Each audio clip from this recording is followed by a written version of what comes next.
سڵاو لە قوتابیانی خۆشەویست من مامۆستا فەیساڵ ئەوڕۆپێتان گەیشتیمەوە لە تەوزیحکردنی هەندێک لە پرسیارەکانی وزاری ساڵانی ڕابردوو لە قوتابیانی خۆشەویست زۆر قوتابیمان هەیە منهەجەکەی بە تەواوی خوێندیە بابەتەکەی بە وردی خوێندیە بەبێ مشکیلە بەڵام یەک کێشەی هەیە زۆر تەڵەبە و پرسیاری دەکا مامۆستا نازانم پرسیار جواب دەمەوە نازانم پرسیار داوای چ دەکا کە دەچمە سەر ئەسیلەی نازان هەز دەکەم هیچم نەخوێنی زۆر پرسیارانەمان لۆدەیە یعنی تەڵەبە زۆر ئەو مشکلانەی هەیە ئەوجە لێرە دەمانەوێت چەند پرسیارێک حەڵکەین هۆکاری ڕاست و هۆکاری هەڵەی پرسیارەکانی وڵای هەڵبژارنەکانیش دیاری بکەین لەوەی ببیتە بەرچاوڕوونیەک لە بۆی خۆشەویست لەوەی کە دووس بەی چوون ناو تاقیکردنەوەی وزاری بتوانن پرسیارەکان جواب بدەنەوە. پێشەوەی بچینە سەر پرسیارەکانی وزاری حەزم لێ بنچینەکی گرامەریتان بەبیر بێنمەوە کە زۆر گرنگە لە بۆ قوتابی پۆلی 12 ئەویش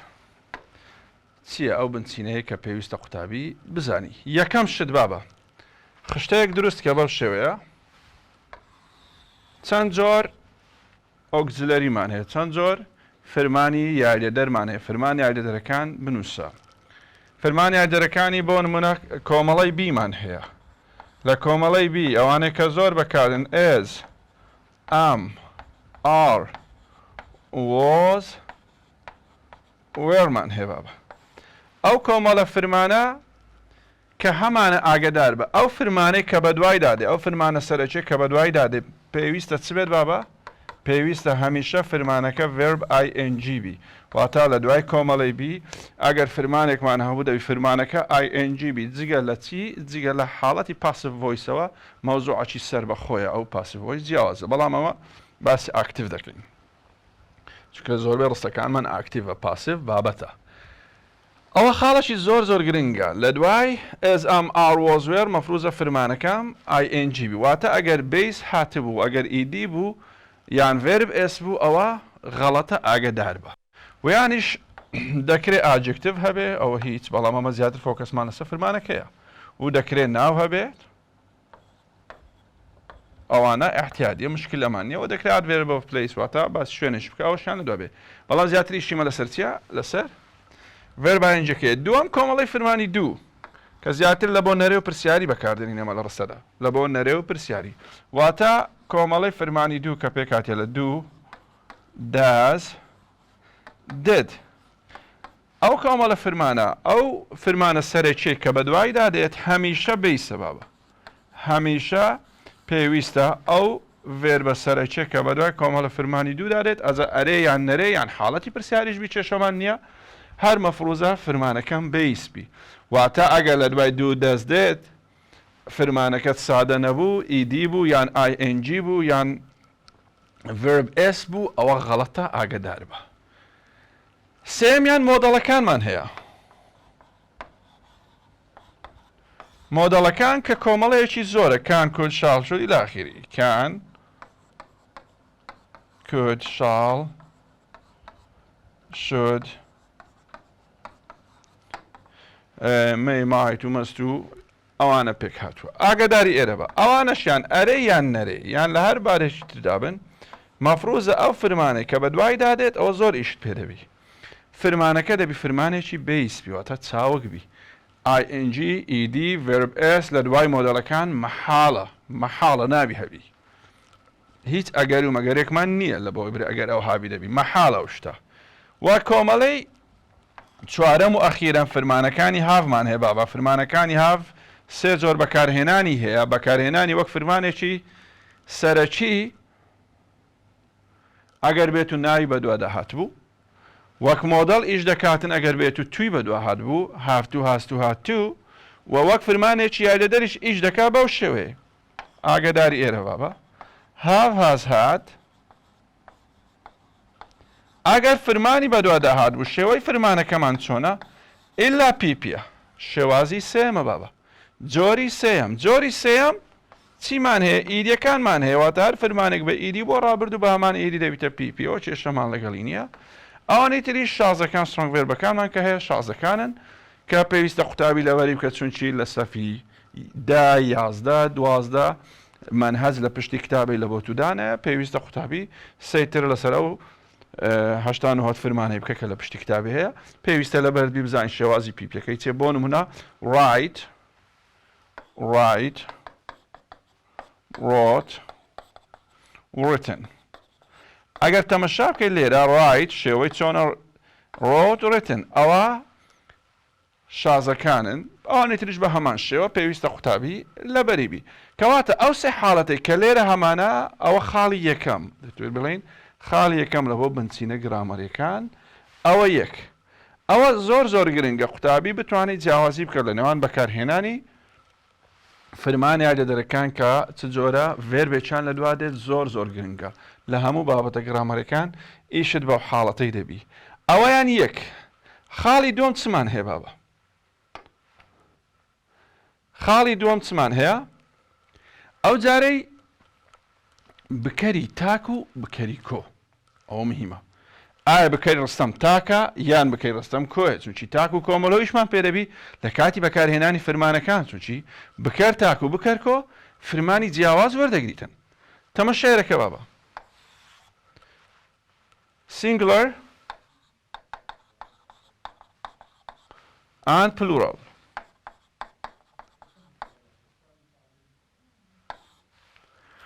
singular واتە تاک plural واتە ناوی کۆ ناو هەر ناوێکی تاکمان هەبیت هەر ناوێک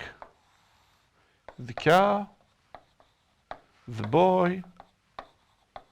یان ئەگەر ناوێکی احتیادی بی وەک ئارام ئاکام سارا هەرێک لەوانە ئەوانە احتیادی حسابی ناوی تاکیان لۆ دەکرێت ئەوە ناوی تاک ناوی کۆ چییە ناوی کۆ بریتە لە چ بابە ئاگات لێ دەبی noun plus s کاتێککە ناوێک ئێس وەردەگرێت ئەوە پێ دەگوترێت ئێسی کۆ واتە ناوەکە دەکاتە ناوێکی کۆ زۆر ئاگدار بە کار بیکەیە کۆ دەبیتە the cars هانی خەتێر بدە the cars ئەو ئێسە چییە ئەو ئێسە سەفیکسەوە تە پاشگرە پاشگیری چیە پاشگیری کۆیە واتە کە ناوێکم دیت پاشگرێکی ئێسی پێوە بوو ناو پاشگیری ئێس پێوە بوو واتە ئەو ناوە ناوێکی کۆیە ئەو دەبزانین ئەگەر ناوی تاکمان وەک بکەر هەبوو یان ناوی کۆمان وەک بکەر هەبوو بەکارهێنانی فرمانەکان لەگەڵی چۆنە چۆن فرمانەکانی لەگەڵ بەکاردێنین زۆر ئاگدار بە هەندێک ناویشمان هەیە بە ئەوانش ئاماژە پێ بکەین بابە هەندێک ناومان هەیە وەکەوەی خۆمان دەڵێن شازن لۆیە زۆر وریابە وەک پێسنەوە ناوێکی تاکە ئاگدار بە کۆیەکەی پێسنز نییە دەبتە چە people کۆیەکەی دەبتە چە people child کۆیەکەی childز نییە دەبتە children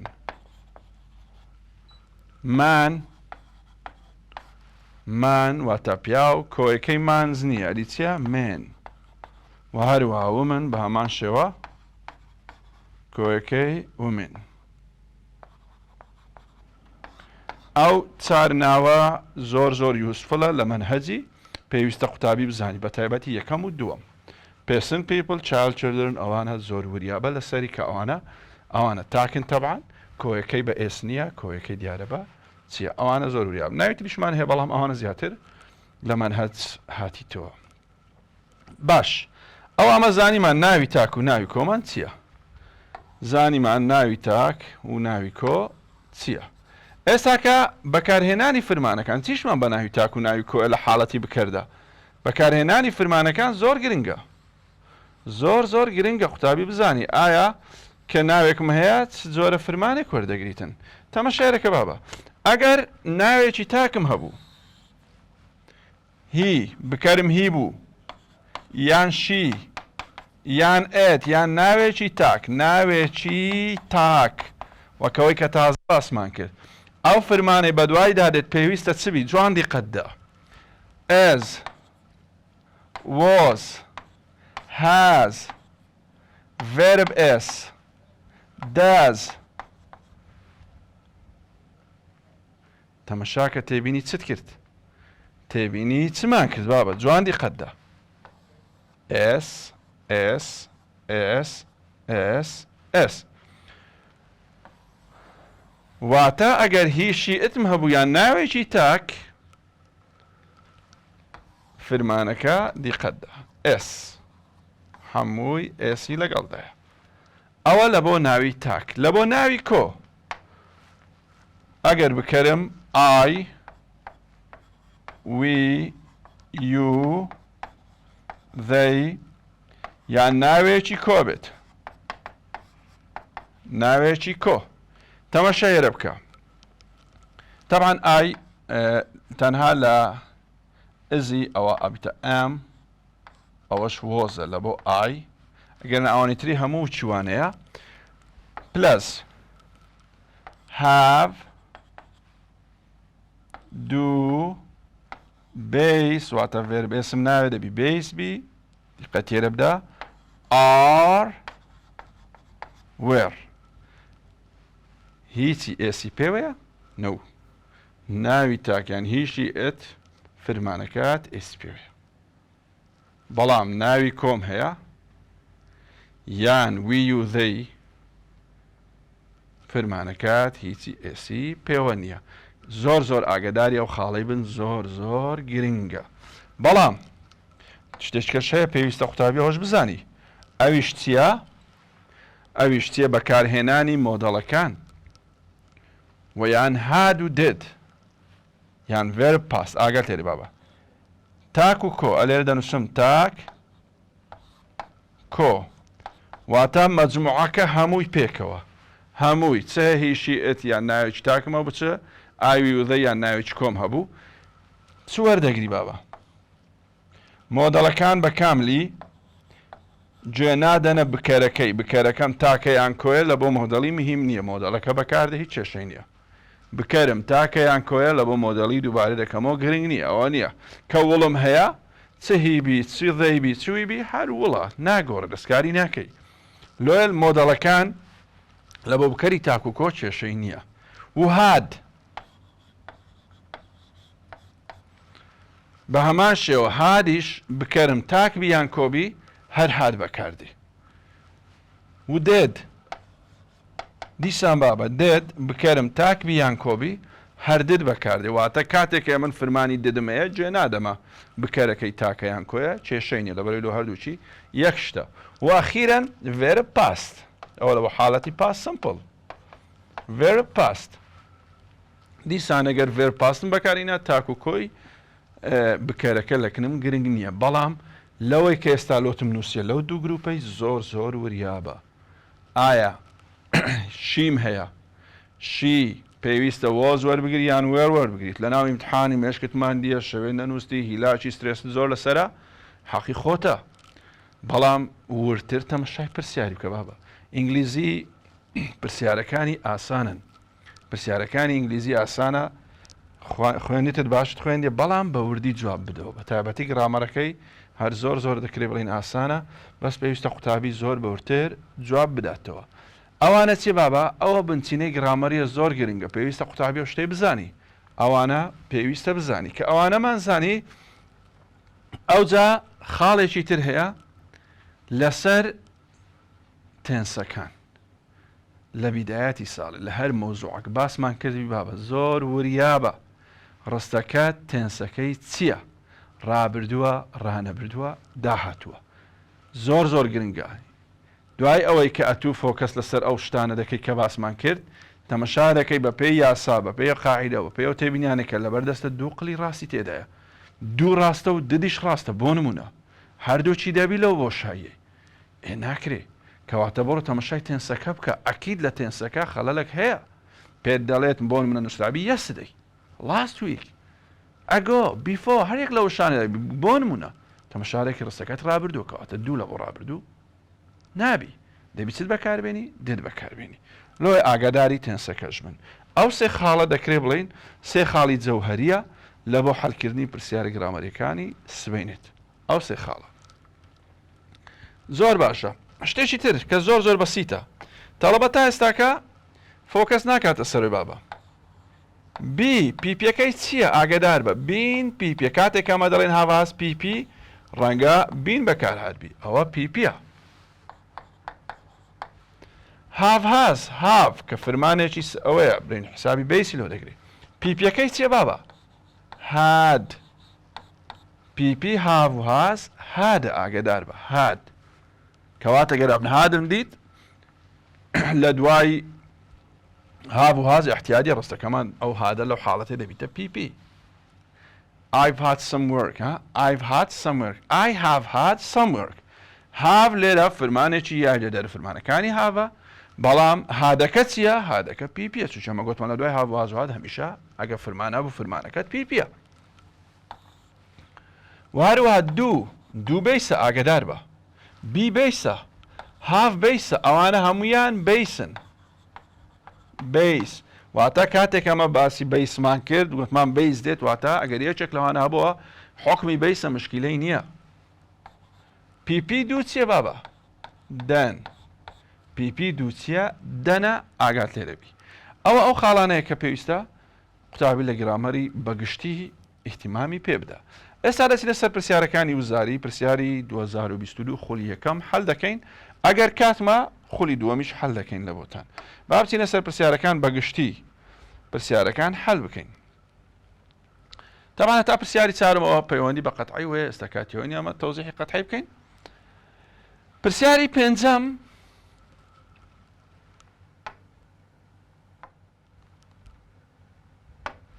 پرسیاری پێنجەم تەمەشاکە بابە ساڵێکی دایتە من ساڵی نووسرایە 1776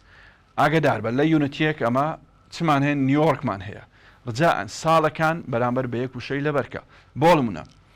1625 پێویست ناکە دەقی ڕستەکە هەمووی ڕەنگە پێت لەبەر کرێ ڕەنگە فۆکەس لەسەر نەکەی ڕەنگە ماندیبی تەنها داچ پیپڵ لەبەرکە داچ پیپڵ ئەڕایبێت ساڵی 1625 هۆڵندیەکان گەیشتن دواتر 1664 هەیە بریتی ئەوەندەت کە لەبەر کردی تر کە لە پرسیاری دێتەوە ئەوە ڕەتە پێکەوە لەبیر ناکەی بۆ نمونە 1776 لێرە یەک وشەی پێویستە قوتابی لەبەری کردبی ئەویشتە ئیندپندنت دەنت لەبەر بوو لە ناو هەڵبژارنەکان دەگەڕێن کامە ئیندپندنت تێرا بژێری ڕاستە ویانیش هەمان 1830 ساڵی 1830 ئەزە بە خۆی دێتن چییە نیویۆرک was the main center of trade in the USA تەنها ئەو تریدەکەی لەبەرکە تەنها ترید 1830 تریدی بزانە یان هەمانە چێ 17 یعنی عفو 1970s 1970 کرایم لێڤڵ یعنی لە هەر یەکەچی لەر تاریخەچی کە لێرە لەو بابەتێمان ئەگەرەت و وشەکرد بەرامبەری زانی تەواو کەواتە لێرە گەردی قەت دەی 1776 America became independent from British rule independent وەڵام ڕاست ئەو ڕدینگە تەبعاً دەبیتە ئەی لە ڕدینگی بابە کە دەخوێنی ڕدینگ زۆر یعنی فۆکەس لەسەر کیوێردەکانی لە هەر بابەتەکی دەخوێنی یعنی وەک جەریدەی مەخوێنەوە تەڵەبە زۆر کێشەیە لە ڕدینگی لە ئەپیسۆدی مامۆستاوەڵە نازانم کوو بخوێنم بابە نوعیەتی خوێندنەکەیەت و کیوێردەکان بابەتە جەوهەریەکان لە خۆ دەستنیشانکە چونکی ئەوانە بابەتن ئەوانە شتی بابەتیە و دەکرێت پرسیاری لەسەر دروستبی پرسیارێکمان هەیە کە پرسیاری students will be tired to remember much students will be tired to remember much ئەوە unit 2 ڕێدینجی unit 2 باشە ئەگەر بەبیرت بی ئەگەر خوێندبێت بی کەنجی قوتابی ماندی دەبی تا بەبیری بێتەوە واتە ناتوانی سەیتەرە بکەین ناتوانی بەبیر بێتەوە if you leave all your revision till the night before the exam ئەگەر وازبەکەت هەمووی لێگەڕی تا شەیە پێش ئیمتحانێ ساڵی دێل شتێکەمان پێ don't put things off شتەکانت وەلامەنێ ئیهمالی مەکە تا شەیە پێش ئیمتحانی ئەوجا غاردەی و مشەوەش بی نەتوانی سەیتەرێ لەسەر بکەی کەواتە لێرە if you put things off ئەگەر شتەکانت وەڵا بنەی ناتوانانی سەیتەرە بکەی و بابەتەکەت باشی بەبیر بێتەوە if you leave all your division till the night before the exam تقریبا هەمان معنەی هەیە بەڵام بە شێوەی دەربڕینی جیاواز کەواتە لێرە پێنجی پلان ئیش دەی دەلەگەر تۆ پلانی ڕۆژانت هەبی تو تار دەبی no kill two birds with one stone نەخیر kill two birds with one stone پەیوەندی بە تو تاردیەوە نییە تو تارد ئللا کە تووشەی تاردت بینی لە ناوڕینگەی دووشت ببینێتەوە leave all your revision till the night before the exam or put things off ئەو دووشت هەیە خلاص بە دوای leave till the night before the exam دا بگەڕێت تێیدانیە کەواتە چتکەمان هەیە put things off هەیە put things off وەڵامی ڕاست دەبیتە C The Citadel Mount ئەو لێرە جارەی باسی قەراتی هەولێرە The Citadel Mount ئەوە تەبان تێکستە کاتێکە تووشەی دەبینی دەزانی لە سەبارەت بە کام بابەتیە and has never been properly investigated investigate واتە پشکنین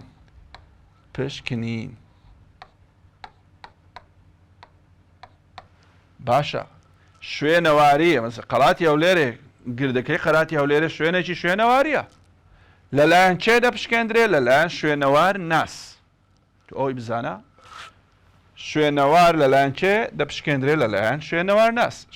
ناس archaeologist لێرە ئەو جۆرە پرسیارانێ بابە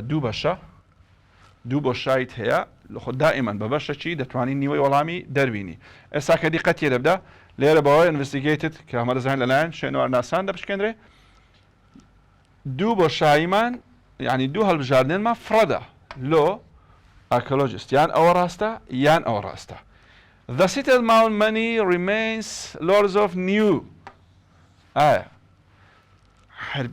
لێک دێ و بە منطقی نیو هەموو تەڵەبەک دەزانی وشەی نیو معنەی نوێ ئایا گردەکەی قەراتی هەولێرێ بینای نوێی تێدایە ئەوە شتێکی مەحاڵە کەواتە ئەوە غەڵەتە نیو غەڵەتە has many remains وەڵامی ڕاست دەبیتە چ وەڵامی ڕاست دەبیتە C هەشتم The science improve the technology of fiber optics to use it over long distance بەکارهێنانەکانی fiber optics چوار بەکارهێنانت هەیە بابە 1880 in photophone لەلایەن چێ by Alexander Graham Bell early 20th century لە بۆ چ مەجاڵێک بەکارێت medicine purpose و لە ساڵی 1960ەکان هەفتایەکان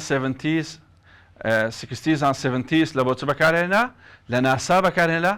لە بۆ چ over long distance و ئەخیرەن چوارەم بەکارهێنانی لە بۆ چ بوو لە بۆ کاری communication گواستنەوەی پەیوەندیەکان کە ئەنتەرنێتە لێرە چ شەی دایتە من over long distance مادەم long distance داتە تووە تۆ عینەن وچی ئەوەی یونیتیەک long distance دەی بزانی کە شێستەکان و هەفتایەکانە لێرە دیقەتی لەبدا ساڵی سەرەتای سەدەی بیستە نووسرا from the early 20th century ئەوە سەبارەت بە چیەوە دیارە گوتمان medicine purpose-ەوە هەونیە after 2000 ئەوە باسی ئینتەرنێتە و هەروە in 1991 ئەوە داهێنانەکەی تیم بەرنرز-لیە کەواتە لێرە وەڵامی ڕاست دەبیتە چ 60s and 70s پرسیاری نۆیەم دەرێت before traveling to Kurdistan کریسکار باسی چێ دەکە باسی ریپۆرتەرەکەمان لۆ دەکە کریسکار کە هاتە کوردستان لەگەڵ دکتۆر هەڤاڵ شێرزادی ئەوجا ئاگادار بە قۆناغەکانی کریسکار دوو قۆناغە بزانە یەکەمیان دەڵێتن چ before traveling to Kurdistan دووەمیان after arriving Kurdistan پێشەوەی بێتە کوردستان و دوای گەیشتنی بۆ کوردستان پێشەوەی بێتە کوردستان بزانین ئەو کابرایە چ هەبوو پێشەوەی بێتە کوردستان he knew very little about the ئەنفال زۆر کەمی لەسەر ئەنفال معلومات هەبوو واتە زانیاریەکی تۆی لەسەر ئەنفال نەبوو ئەوە یەک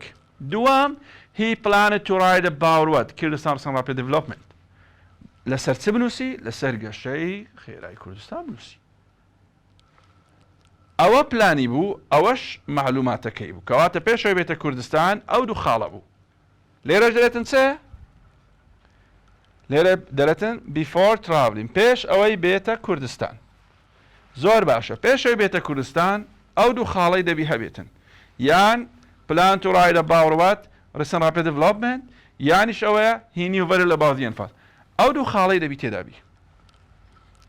He planned only to write about genocide. No. ئەوە ڕەبتی بەوەی وە نییە. چۆمە گوتمان باسی گەشەی کوردستان بکە. They knew everything about the history of Kurdish people. پێشەوەی بێتە کوردستان معلوماتی هەبوو نەخێر ئەمە تازە باسمان کرد. We wanted to hear about the ئەنفال. No. پێشەوەی بێتە کوردستان ئەسڵەن ئەوەی بابەتی ئەنفالە لە ناو مێشتی نەبوو. He knew very little about the ئەنفال. ئەو هێچێک لەو دوو خاڵێک کە تازە وتم. He knew very little about the ئەنفال. ئەوە چی بابە؟ ئەوەشیان هەر ریدینگ بوو. ئەوەشیان هەر ریدینگە.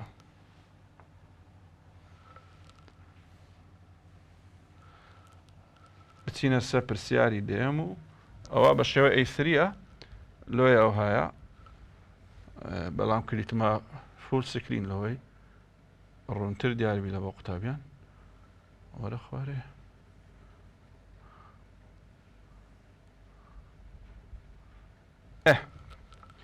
پرسیاری هەر ڕیدینگە با پێدا بڕۆنێتە تاوا دەبی plants actually grow better and faster. Grow better and faster. What do we have? Grow better and faster. زۆر باشە. Plants واتە ڕووەکەکان باشتر و خێراتر گەشە دەکەن. بابەتەکەم چییە؟ بابەتەکەم فود کرایسسە. کاتێک کە سام کارتەر باسی فود کرایسس دەکات تا ساڵی 2050 2050 سوور دەدا Human population will rise by 2050. دواتر دەرێمە پێویستە چ بکەین؟ 1 2 3 هەنگاو باز دەکاتن لە بۆ چ لە بۆ بەرهەمێنانی خۆراکی زیاتر کە یەکەمیان ئۆڤەریوزکردنی لاندەکانی خۆمانە دواتر کریت نیو فارملاندا و سێمیان by using GM genetically modified و ئەو جارەشیان و ئەخیرن باسی هایدروپۆنیک لە بۆمە دەکاتن. Plants grow better and faster. کەنجی ڕووەک خێراتر و باشتر گەشە دەکات ئەگەر بێت و لە لکویدێکدا بچیندرێ کە گۆتمان چی تێدابی نیتراتەکانی تێدابی لەگەر ئۆکسجینێکی چاچی تێدابی. That have virus ئەوە ڕەبتی بە grow better and faster وە نییە. In light dry soil ئەسڵەن دەرێ سۆل گرنگ نییە لە بۆ بەرهەمێنانی یانی لە بۆ شین بوون ڕۆک ئەگەر بێت و نیتراتی تێدا نەبیتن کەواتە قوتابی کێشەی لە بینی ئەو دوای لێ دروست دەبیتن. چونچ ئەوە لێرە عکس کرایتەوە. ڕێک شوێنیان عکس کرایتەوە. Grow better and faster. بە چ شێوەک باشتر گەشەی دەکرد ئەگەر لە لکویدێکدا بچێندرا بەیە. لە چاو چێ؟ لە چاو ئۆردینەری سۆل لە چاو زەویەکی ئاسایی کە ڕووەکی تێدا دەچەندرا. کەواتە وەڵامی ڕاست دەبیتە چێ؟ وەڵامی ڕاست دەبیتە دیلۆ دەرێ grow better and faster باشتر و خێراتر گەشەی دەکرد. Great. چونکی ئەگەر ڕووەک لەسەر زەویەکی ئاسایی باشتر و خێراتر گەشەی بکە سام کارتەر لەو هەم شەوش بووە لە بۆ بەرهەمێنانی خۆراکی زیاتر. دیارە لەسەر زەوی ئاسایی نیتراتی کەمە و باش گەشەی ناکە. Look at this. As a dash, Carla Green helped young people. چوینە سەر چێندەرێ؟ یۆن 6. Steve Wright و Carla Green کە هەردووکیان لەوێ دوو young people بوون کە چۆن ئیشەکانیان دەستکردی لەوێکە لە بەرنامجی Well Today قسەیان لەگەڵ دەکاتن. با بزانین.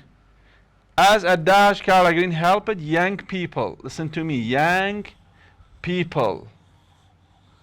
Carla Green کەنجی یارمەتی young people دەدا. Young people. As a technicians. وشەی technicians لە ناو بابەتەکەی Carla Greenی نییە. ئەی غەڵەتە. Website designer. Carla Green website designerە؟ No.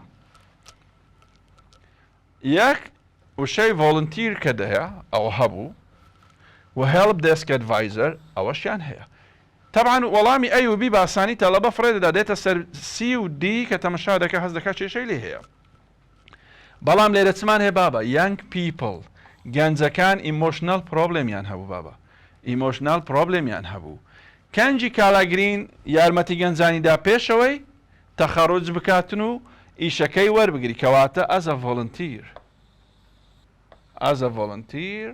وەک خۆبەخش یارمەتی گەنجانی دەدا. دواتر کە لە help desk advisor لە شەریکەکە کاری کرد یارمەتی emotional problemی گەنجانی نەدەدا. ئەدی چی دەکرد؟ یارمەتی خەڵکی لە بابەتی ئەلکترۆنیک ئەبرە کۆمپیوتەرێکی دەکری کێشەی هەبوو کالاگرین ستێپ بای ستێپ یارمەتی دەدان کەواتە مادەم ئیمۆژنەل پرۆبلێمت هێبا بە کێشەی عاتفی تێ مستەحیلە لەگەڵ هەلپ دەسک ئەدڤایزەر یەک بگرێتەوە ئەوە قەت لەگەڵی یەک ناگرێتەوە لۆ ئەوە غەڵەتە کەواتە ئیلا دەبی ئەو ڕاستبی ئیلا دەبی سی ڕاستبی پرسیاری دوازدا John is going to dash a message to Jack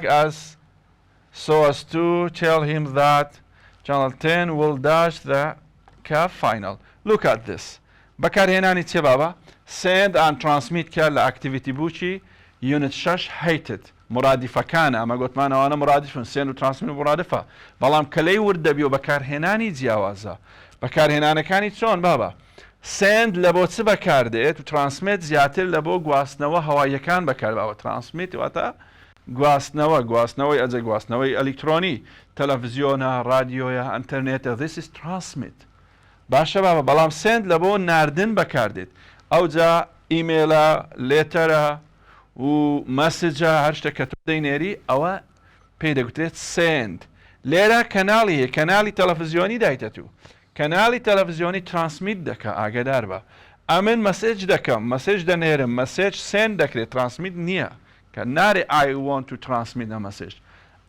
I want to send a message کەواتە لێرە مادەم لێرە مەسێجم هەیە دەڵێم send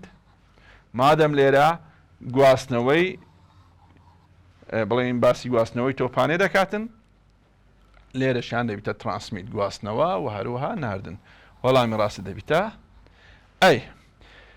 پرسیاری سێزدەم دەرەچێت right option بابا ئەگەر سبەینە لە ئیمتحانی وزاری right option یان the correct one کەواتە سەرمەوزوعی نەدایتە تو چییە لۆیە ئەتو دەبی بە هەڵبژاردنەکان بزانی بابەتەکە چییە کە تەماشای بابەتەکەی دەکەی right option نازانم چیە بەڵام کاڵبژاردنەکان دەخوێنمەوە تێدەگەم مەوزوع چییە the sound J is found in the word Guinea کەواتە لێ لۆندۆکەت بابەتەکەم دەنگە بابەتەکەت دەنگە بابە دەڵێتن سەوتی جێ ڕجاءن ڕەمزی سەوتەکان بە باشی بزانن دی ڕقم سەیەکی لەگەڵدایەوە جێ سەوتی جێ لە گینی وشەی گینی هەیە no this is گێ ئەوە گە کەواتە ئەی غەڵەتە زۆر باشە there is بابە there is کە دەداتە تو there is واتە ئەو سەوتەم هەیە ئەگەر بیگۆ بڵا there is no واتە ئەو سەوتەم نییە there is no sound in the word cubic and there is the sound the بابا ئەوە شەش عەکسە خەتەکی بەناودێ ئەوە the ڕەمزەکان باش بزانە in the word though کەواتە this is the کەواتە وەڵامی ڕاست دەبیتە چێ دەبیتە سێ دەرێتن سەوتی the هەیە لە وشەی in the word the though ئەو سەوتەی تێدا سەوتی them هەیە وەڵامی ڕاست تەواو پرسیاری چاردە ئەوەشیان دەرێت the underline letter and letters بابا letter and ئەو پیتە یان ئەو هێڵی بەژێردا هاتیە in the word dash are sounded as dash and dash کەواتە لە هەڵبژاردنەکەی لە هەر وشەکی دەبی دوو پیت خەتی لە بندرابی بزانین ئەو پیتانە چۆنیەتی خوێندنەوەیان دیاری بکەین ئەوەی لابم بڕێک بەسە بکەوی هەر لە پرسیاری چاردە تەمەشاکەن بابە بزانین ئەوە مەفهومی پرسیارەکەی چییە underline letter and letters ئەو پیتەی هێڵی بەژێرداهاتیان ئەو پیتانە هێڵیان بەژێرداهاتیە دەخوێندرێنەوە بە کەواتە لە هەر وشەکی بەرامبەریشی دەبی ڕەمزەکانی داوی یەکەم دەرە useless سێ ئەوە هەردووچی بە سێ دەخوێندرێتەوە چی دایتە من سێ کەواتە وەڵامی ڕاست ئەی بابە ئەمە یوسیشمان هەیە use ئەگەر verb بوو I can't use ناتوانم بەکاری بێنم this is the use کە دەی لە پێش دەریبتە ناو ئەوە سێ باشە ئەدی ئاوەڵ ناوی لێس و فول یعنی کە ئاوەڵ ناوی لێس و یوسفول دروست دەکەین بە بەکارهێنانی پاشگیری لێس و فول ئایا دەچێتە سەر فرمانەکە یان دەچێتە سەر ناوەکە تەبعاً ناو زائیدەم پاشگیر ئاوەڵ ناوەکە لێ دروست بە لێ دەبێتە useless useless. ئەوە ڕاستە. بزانین دووەم لۆ غەڵەتە. disaster. یەکێک لە تێبینیەکانمان هەیە بابە دەڵێتن PTS ئەگەر کەوتە نێوان دوو بزوێن بە ز دەخوێنرێتەوە. ئەگەر نا بە س دەخوێنرێتەوە. تەبعاً لێرە ئەوە بە ز دەخوێنرێتەوە disaster. بەڵام لێرە لە نێوان دوو بزوێن نی کەواتە س لێرە دەرێتەمە چ زێ ئەوە غەڵەتە. کەواتە بی غەڵەتە. سێمیان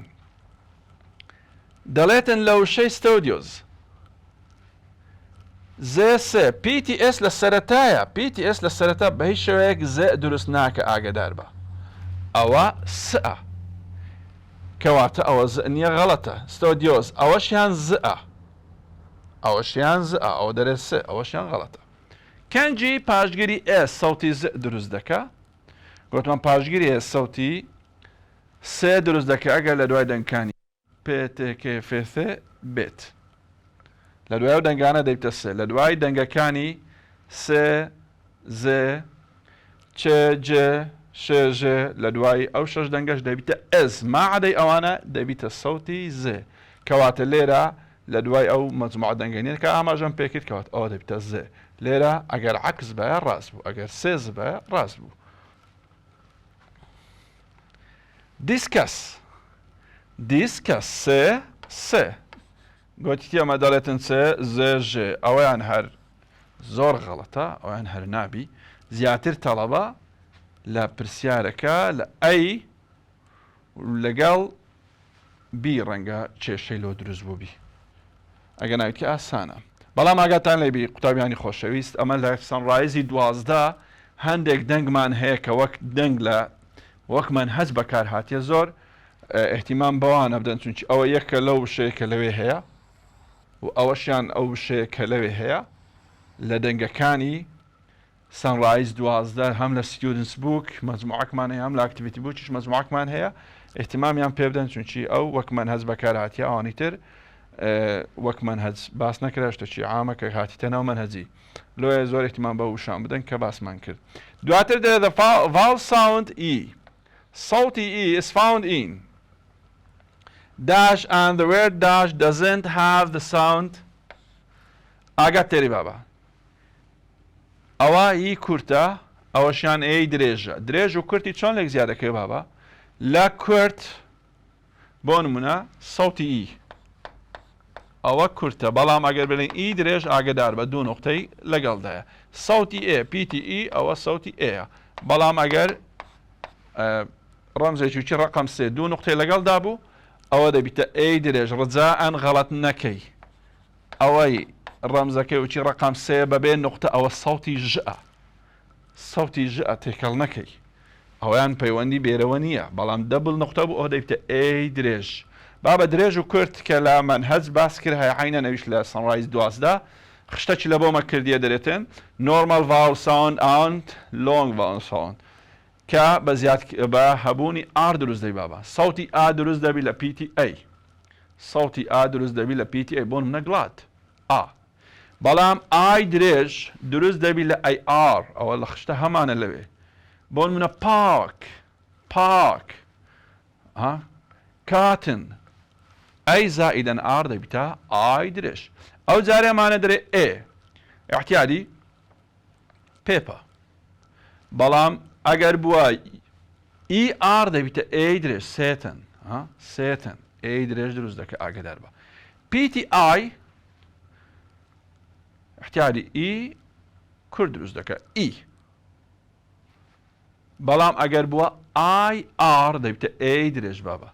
دەبیتە ئەی درێژ ئاگدار بە و هەروەها سەوتی یعنی PTU بە شکلێکی عام لێرە کە باسکرایە سەوتی ئە دروست دەکە فەتحە کە لەو خشتەی هەمانە بەڵام UR دەبیتە ئەی درێژ وەک بێن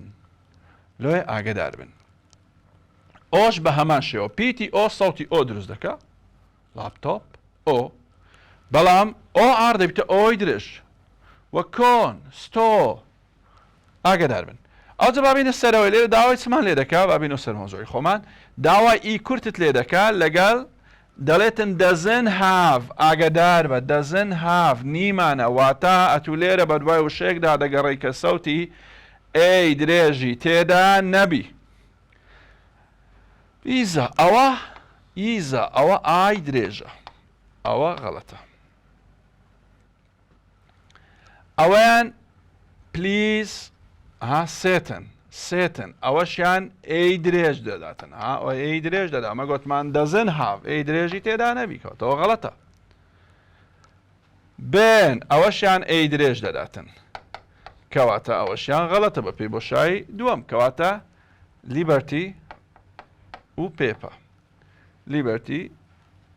ئی کورتە و هەروە پێپە سەوتی ئەی درێژی تێدانە، سەوتی ئەی درێژی تێدانی. ئاگدار بە نەری مامۆستادیەوە ئی ئار نییە، ئاری کۆتایی حسابی لۆ ناکرێت لە مۆزوعی باشە، یان دەبڵ ئار و یان ئاری کۆتایی بۆ حسابی لۆ ناکرێت. لێرە سەوتی ئەی درێژمان نییە، وەڵامی ڕاست دەبیتە چ؟ وەڵامی ڕاست دەبیتە دی. پرسیاری 16 دەڵێت the word exhibition. The word exhibition has silent letter or letters. طلبة زۆر کێشەی لەسەر ئەو مستەلاحی هەبوو، فعلا دەبووە بە نەواژکە بنووسرێ، لە جیاتی ئەوەی بنووسرێ silent letter لە بەینی دوو قەوسی s کە ئاماژەیە لە بۆ کۆ دەبووە بنووسرە silent letter or letters، جوانتر دەبوو لە بۆ پرسیارەکەی. and it has the sound دەرێتن مەفهومی پرسیارەکەی چییە؟ دەڵێتن لە وشەی exhibition ئەوەندە عەدەدە پیتی یعنی دەنجی پیتمان هەیە ناخوێندێتەوە، ئەو پیتانەمان هەیە کە ناخوێندێتەوە، پیتی نەخوێنراوەی تێدایە. ئەوجە 1 2 3 واتە لێرە عەدەدی پیتە نەخوێنراوەکانی دەوێتن لە وشەی exhibition. و هەروەها دەرێتن ئەو ساوندەشی تێدایە. باچینە سەر هەڵبژاردنەکان. لە exhibition طبعا exhibition نووسرایە PTH silentە، PTH silentە، تەنها H silentە کەواتە لێرە یەک پیتمان هەیە کە نەخوێنرێتەوە. بە هەموو حکومەک بیڕاستە، بە هەموو حکومەک بیڕاستە، چونکی تەنها ئێچەکە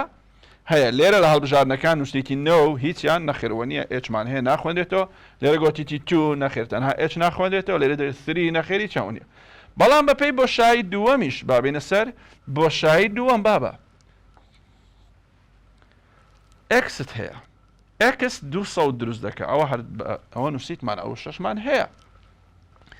exhibition کێ سێ دروست دەکە، کەواتە ئەکس لێرە هەم سەوتی کێ دروست دەکە هەم سەوتی س دروست دەکە. واتە ئەگەر لە ئەکس داوای سەوتی کئی لە تو کردبوو، داوای سەوتی سئیشی لە تو کردبوو، هەر ڕاستە بەپێی هەڵبژاردنەکان.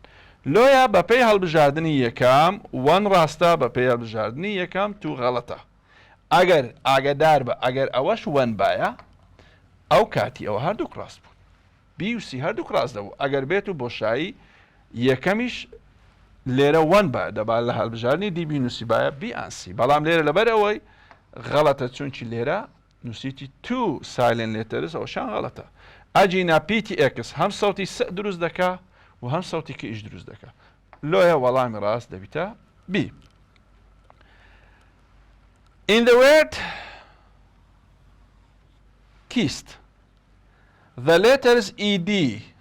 ئاگداری ئێرە بن بابە، خوێندنەوەی پاشگیری ئیدیە، سەفیکس ئیدی چۆنیەتی خوێندنەوەی پاشگیری ئیدی. پاشگیری ئیدی بە سێ سەوت دەخوێنرێتەوە، دێ و تێ و ئێد. بەو سێ سەوتە پاشگیری ئیدی دەخوێنرێتەوە. بزانین کەنجی بە تێ، کەنجی بە دێ، کەنجی بە ئێد دەخوێنرێتەوە. ئاگات لێرەبی. دەرێ لەو شە کیست the letters ed are not pronounced as the same as the letters ed in ABCD. تەمەشێرەکە بابە. not pronounced واتە دەرێ هەمان سەوتی نییە، هەمان سەوتی نییە لە یەکێک لەوانەی خوارەوە کە نووسیتمان. کەواتە لێرە ڕەمزی نەدایتە من دەرێ وەرە وشەی کیست بەراورد بکە لەگەڵ یەکێک لە A و B و C، چونکی دەرێ وچیوان ناخوێندرێتەوە. بزانین وچی کامەی ناخوێندرێتەوە. پاشگیری ئیدی بە ت دەخوێندرێتەوە بابە، پاشگیری ئیدی بە ت دەخوێندرێتەوە ئەگەر لە دەنگەکانی پێکێ فێ سێ چ بێت. لە دوای ئەو مەجموعە سەوتە حەفت سەوتە، لە دوای ئەو حەفت سەوتەی پاشگیری ئیدی بە س دەخوێندرێت، عەفو د دەخوێندرێتەوە. سۆری ت. ئەلێرە دیقەتدا کیست پاشگیری ئیدی ئەلێرە بە دەخوێنرێتەوە لۆ لە دوای دەنگەکانی پێ کێ فێ ثێ سێ شێ چێ پاشگیری ئیدی گوتماوسە دەخوێنرێتەوە بە ت دەخوێنرێتەوە کەواتە لێرە ئەوەیان تە. باسیینە سەر هەڵبژارنەکان بزان کامە لەوانە ت نییە چونکی دەرێ ناخوێنرێتەوە وچی یەکێک لەوانە کەواتە نابی وچی یەکێک لەوانە بیتن. پاشگیری ئیدی بە ئێد دەخوێنرێتەوە ئەگەر لە دوای دەنگەکانی ت و د بێت لە دوای دەنگەکانی ت و د پاشگیری ئیدی بە ئێد دەخوێنرێتەوە landed کەواتە ئەوەیان بە ئێد دەخوێنرێتەوە وچی کیست نییە کەواتە ئەی ڕاستە. frightened ئەوەیان بە دێ دەخوێنرێتەوە چونکی ئەگەر لە دوای دەنگەکانی پێکێفێ نەبوو لە دوای ت و دئیش نەبوو پاشگیری ئیدی دەبیتە دێ واتە لە دوای ئەو دوو حاڵەتەنەوە پاشگیری ئیدی بە دێ دەخوێنرێتەوە کەواتە بیش ڕاستە چونکی وچی کیست ناخوێنرێتەوە کیست لێرە تە کەوات ئەوەیان بە دە کەواتە ئەیوبی هەردووچی ڕاستە. سێڵت ئەوشان بە هەمان شێوە بە دێ دەخوێنرێتەوە کەواتە هەر سێکی ڕاستە لە هیچیان هەمان سەوتی نیە لەگەڵ کیست لۆیە دەرێن all of them are correct هەمووی ڕاستە. ئەوە سەبارەت بە دەنگەکان بوون ئاگدار بە دەنگەکان گرنگە ساڵانەش 5 پرسیاری لێرێتەوە دەکاتە 10 دەرەجە لۆیە ئیحتیمام بە دەنگەکان بدەن تەڵەبە هەیە زۆر ئیحتیمام بە چ دەدا بە ئیپسۆدی کە وەختێکی زۆری پێدەکوژی لە بەرەوەی زۆری لێ دەترسێ 16 دەرەجەی لە سەیە تایبەتی ئەو تەڵەبانێک کە تەنها هەدەفیان ناجع بوونە بابە ئەتوو لە زیاتیەوەی بچی ئەو هەموو وەختەی ئیپسۆدی بکوژی احتیمام بە دەنگەکان بدە و احتیمام بە ئاکتیڤیتی بووک بدە کە هەردووچی 20 دەرەجە 22 دەرەجە لێرێتەوە بە هەردووچی ناکاتە نیوەی ئیپسۆدیش نیوەی وەختی ئیپسۆدیشت ناوێ لە بۆ ناجەحبوونی زۆر باشترە.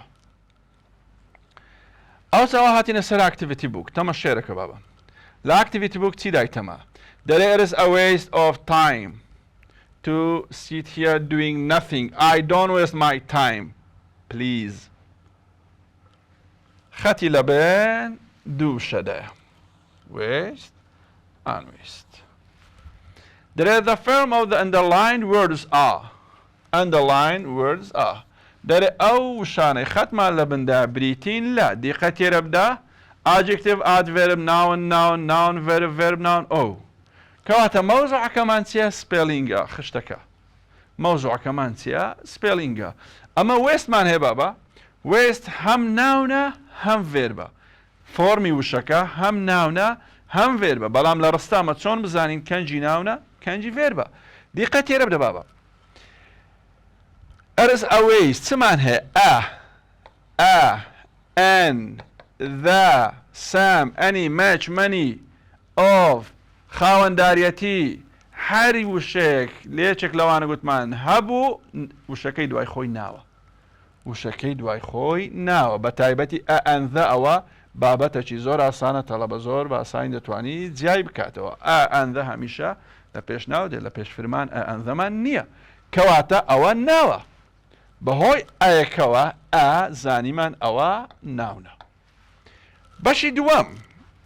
I don't waste تازە لە خشتەکەی باسمان کرد گۆتمان لە دوای don't دەزێن دەدێن هەمیشە چ دێت بیس دێت بیسیش چیە بەشێکە لە فرمان کەواتە ئەوەشیان فێربە وەرە ناون ڤێرب لە هەڵبژارنەکەی ببینەوە ناون ڤێرب لە هەڵبژارنەکەی دەکاتە وەڵامی سی پلانیشمان هەیە بابە پلانیش هەیە کە ناون و ڤێربەکەی وچیەکە ئاگدار بن وەبزان ڤزێتیشمان هەیە لۆیە زۆر وریابن لە وشانێکە شوەیە دەڵێت choose the correct word for this definition ئەوە لێ سەر مەوزوعی دایتە من زۆر خۆشە بابەتەکەمان بابەتی چییە پێناسەکانە پێناسەکانش 50 پێناسەیە لە ئاکتیڤیتی بووک ساڵانە قڵەکی لێرێتەوە پێویستە قوتابی احتیمامی پێ بدە write for certain purpose write for certain purpose write suitable write suitable تەڵەبە ئەگەر بەس وشەی ڕایت بزانی دەزانی پێناسەکەی هیچ وشەکە هی سوتەبڵە ئاگدار بە ئەو جارە پرسیاری بیستەم دەرێت choose the right towards noun کۆلۆکیشنەکانە بابە ئەوەشیان دەکرێت لە این ساڵانە پرسیاری لێرێتەوە لە یونیت 1 هەتا airtake to departure lounge و passport control ئەوانت هەیە ولا unit 7 هەیتت ولا unit 8 هەیتت health care و جەماعەتی ئەو جەلۆیە ئەوانە باش بزانە لێرە زۆر باش هاتیتەوە بە شێوە لە ناوڕستە نهاتیتەوە تەنها پێمان دەڵێتن بە شێوەی کە لێک درابی سکی ریزۆرت لەبەر کە سکی ریزۆرت ئەوە سکی exchange نووسرایە ئەوە غەڵەتە health care بڕوان پێ بکرێت 6,000 لەو زاری هاتیتەوە health care weapons of war ئەوە دەبا وشەی وا بایە لێرە weapons of change ئەوەشیان غەڵەتە passport departure ئەوە دەبا passport control بایە ئەوەشیان غەڵەتە وەڵام ڕاست health care. The word dash has two different noun forms.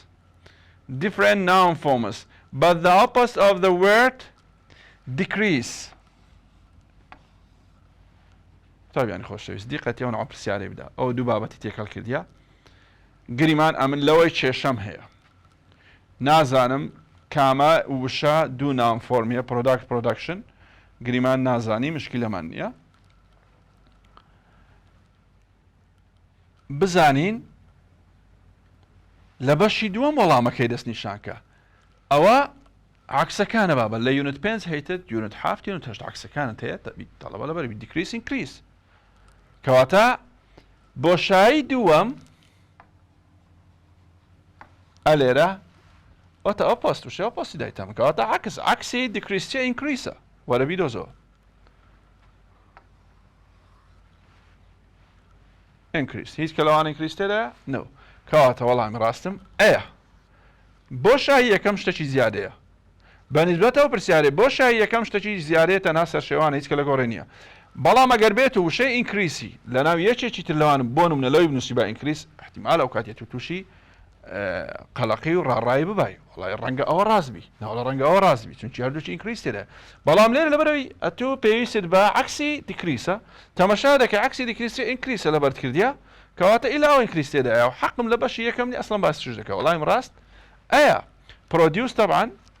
produce دوو ناون فۆرمیە production و product ڕاستە بەڵام لەسەر ئەساسی بۆ شای دووەم ئەمە توانیمان دەستنیشانی بکەین دەرێت choose the correct answer بابا ئاگات لێرە بیدی سانۆ قسەی دەکەم کە گوتی correct answer واتە گرنگ نییە چ بابەتەکە پێت ناڵێت چ بابەتەکە ئاتوو لۆ خۆت چۆیزی ئەی بە تەواوی دەخوێنی یعنی دەخوێنیەوە لێ وردەبیەوە چۆیزی بی چۆیزی سی چونکی ڕەنگە ئەو چۆیزانە هیچیان ڕەبتیان بەیەکەوە نەبی ئەی سەر بەخۆ بی سەر بەخۆ سی سەر بەخۆ هەرێکە سەر بەخۆبی با بخوێنینەوە دەرێت the word atmospheric goes with emissions ئەوەشیان دیسان چییە the word that goes with the word کەواتەوە دیسانەیە بابەتەکەمان کۆلۆکیشنە توێرز ناونە ئەی ڕاستە atmospheric emissions تەڵەبە لەبەری کردیم the suffix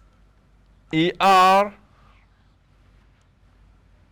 is used to make educate a noun person دەرێتن ئەگەر دەیتوانی ئاری زیاد بکەین دەبیتە چێ educate دەبیتە noun person no دەرێت the word differently is correctly spelled differently دیقەتی لێرە بابە ئەها سپێلینگەکەی غەڵەتە differently لێرە یەک نەخسەکەواتە ئەوەشیان غەڵەتە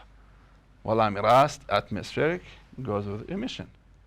وەڵامی ڕاست دەبیتە ئەی چونکی لەدی دەرێتە من چێ ئەی ئانسی ئێسی غەڵەتە کەواتە ئەیماوە بچینە سەر پرسیارەکانی تر پرسیاری 23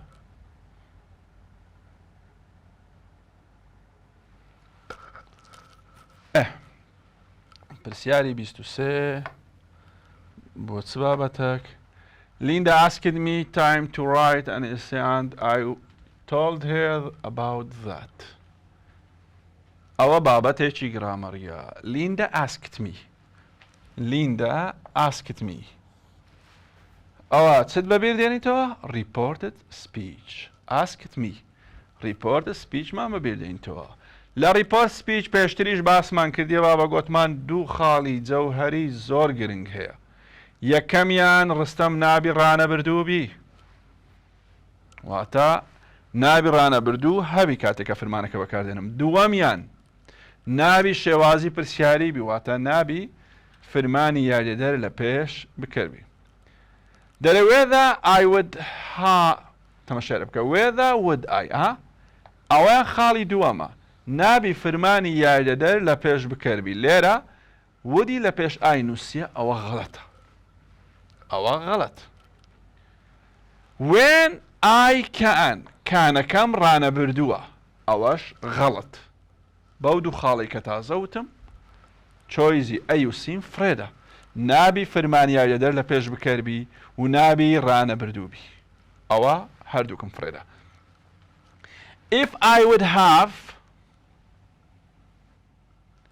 if I would had توا جوانی خەدەن I would had چمان گۆت دەمەک پێش ئێستا گۆتمان لە دوای مۆدەڵەکان پێویستە هەمیشە بیس هەبێ وایە نییە؟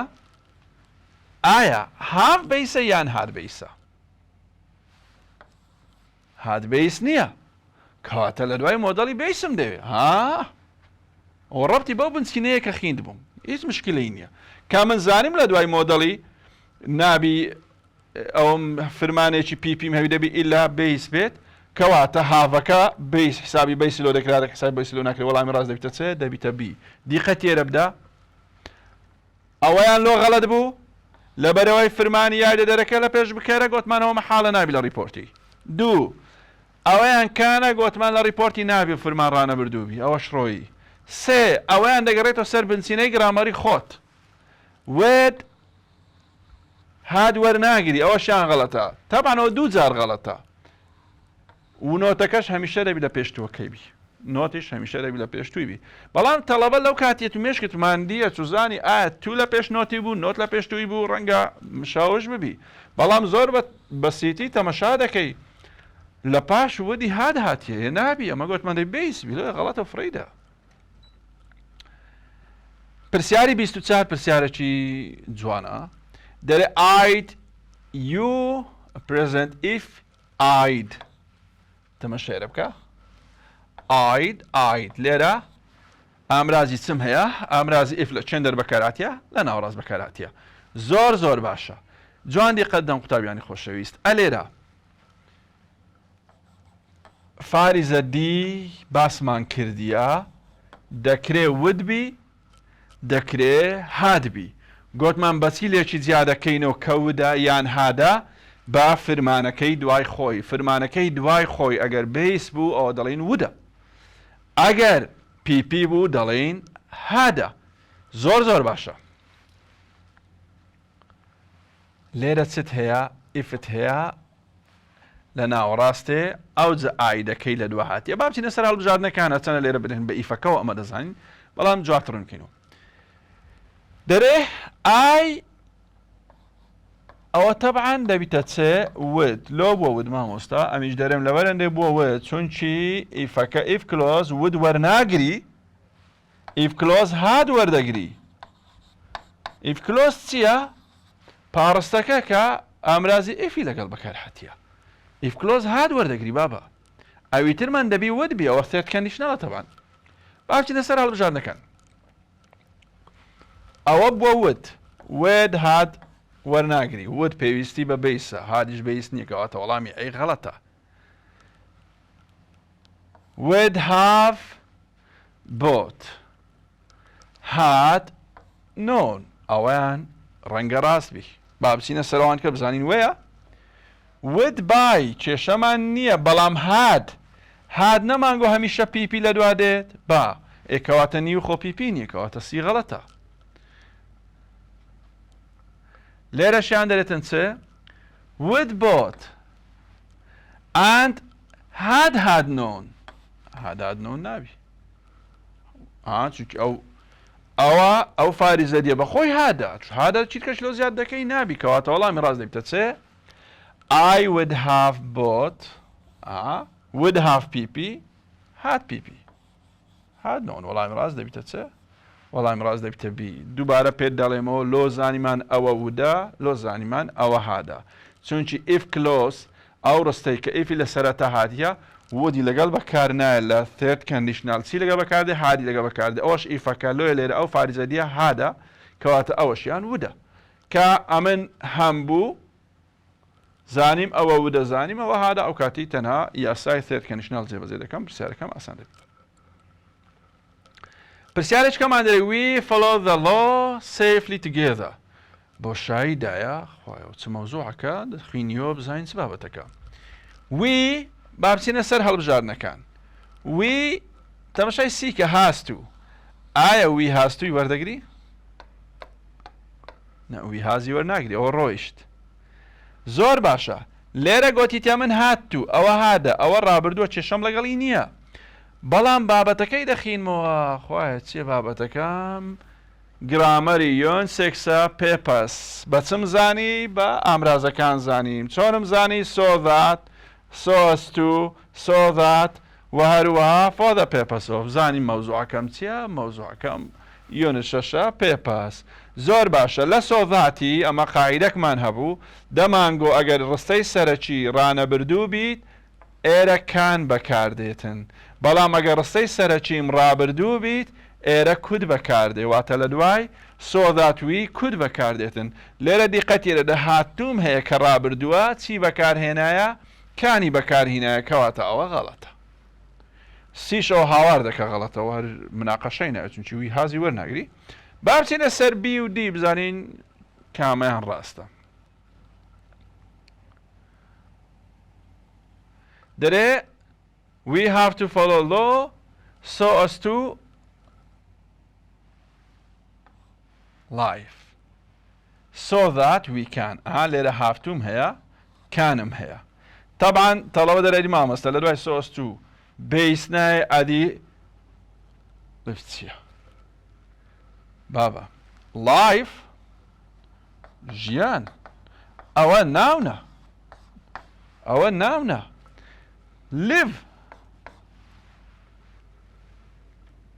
live verba باشە مامۆستا خەرم لەو دەمەی کوو بزانم life ناونە و live verba نەتزانی ونیە کێشەم نییە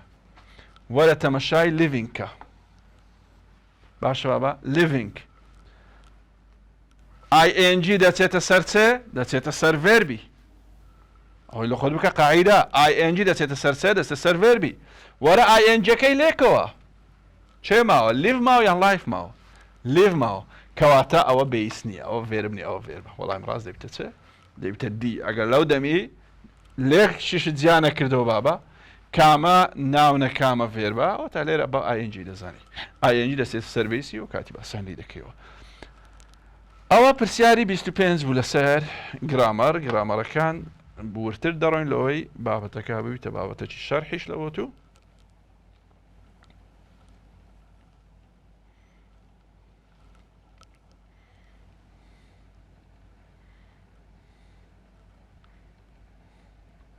پرسیاری 26 دیقەت دەبابە گرامەرەکانەوە گوتم گرامەری حەزم لێ زیاتر ورد بین لەسەری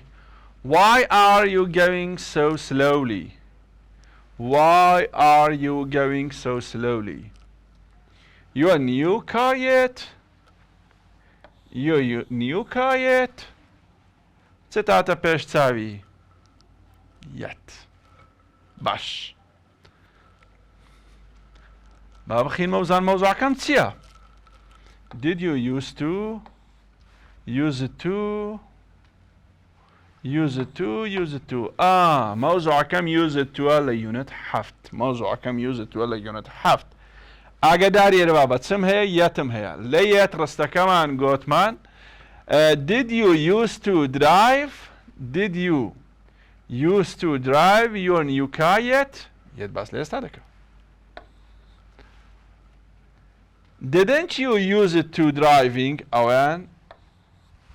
did و ed پێکەوە مەحاڵە Have you got used to drive ئەوەیان دەبا ing بەیە ئەوەیان دەبا ing بایە ئەو کاتی دەمانگۆ ڕاستی Haven't you got used to driving کەواتە وەڵامی ڕاست دەبێتە چ دەبێتە دی. بابە بەکارهێنانی use it to چۆنە؟ use it to ڕاهاتبووم لە ڕابردوودا. use it to یان didn't use to یا did subject use to ئللا بێس وەردەگری. دەبی بێسی لە دوابێ. ئەوە یەک. دواتر بەکارهێنانی is am are use it to یان get use it to as a get لە هەر تێنسێکدا بی کێشەمانە. میمۆی فرمانی get بی. have has gota, will geta, geta, gota, getsa. میمۆی get بی. کە use it to لە دوادێت پێویستە verb ing بی. پێویستە verb ing بی. لۆیە لێرە ئەوەیان دەبێتە غەڵەت. وەشیان هەریچی یەت هەیە غەڵەتە. چونکی یەت ئەمە باسی present perfectە. لۆیە یەت لەگەڵ دری ناگونجێ. پرسیاری 27 the coronavirus is dash a lot of people die every day. The region where. The reason why. The place when. The season why. When, where, why. موضوع كم تيا بكارهناني when, where, why. گوتمان باسی شوێنی کرد دەڵێ when. باسی کاتێکی کرد دەڵێ باسی شوێنی کرد دەڵێ where. باسی کاتێکی کرد دەڵێ when. و باسی هۆکاری کرد دەڵێ سێ why. دیقەت تێر بدە شوێن where. لێرە the region تەواوە where بەڵام کۆڕۆنا ڤایرۆسی کۆڕۆنا شوێنە هەرێمە نۆ ئەویان غەڵەتە. The place دیسان دەڵێ place ئەتەن the place لەگەڵ وێنی نابیست و چوێن گوتمان لە بۆ کاتە ئەوەشیان غەڵەتە. season تەمەشایرە بکە بابە. reason و season تەنا ئەوەیان ئارە ئەوەیان ئێسە. ئەمە پێویستیمان بە season نییە پێویستیمان بە reasonە. reason واتە هۆکار. reason why season يعني وارس أو شمولي ناك. داره I have 3 brothers. I have 3 brothers. Some brothers say. سه برام هيا. Bill is dash and Thomas dash. The youngest, the oldest. The younger, the oldest. More older than, less younger than. The oldest and the most youngest. موضوعكات چی بابا؟ موضوعكات پلی براورد و پلی باڵایە. ئەگەر لە ئاساسی ثریەکە ئیش بکەین ئەوە تەبعاً پلی باڵا هەڵدەبژێرین. لەسەر ئاساسی ثریەکە ئیش بکەین لە بەرەوەی بەراورد لە نێوان سێ کەسە. چونکە ئەمە گوتمان پلی بەراورد لە نێوان دوو کەس دوو شوێن دوو کات دوو شتە.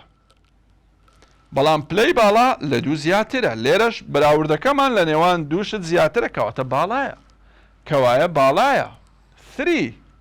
کەواتە the youngest the oldest وەڵامی ڕاست دەبێتە چێ؟ وەڵامی ڕاست دەبێتە ئەی. با بزانین ئەگەر من فکر لەو دەمەی تەرکیزم نەبوو ئایا 3 لە بۆ 3 مەبەستی ئەوەیە پلەی باڵا بەکاربێنە بزانین ئایا ئەوانەی تر بە پێی قاعیدە و بە پێی بەکارهێنان ڕاستن؟ بیتەمەشاکە ئایا younger پلەی بەراورد زەمان لەگەڵ هەیە؟ لەگەڵ پلەی بەراورد زەدێ نەخێر. ئەوە غەڵەت. ئەوە یەک.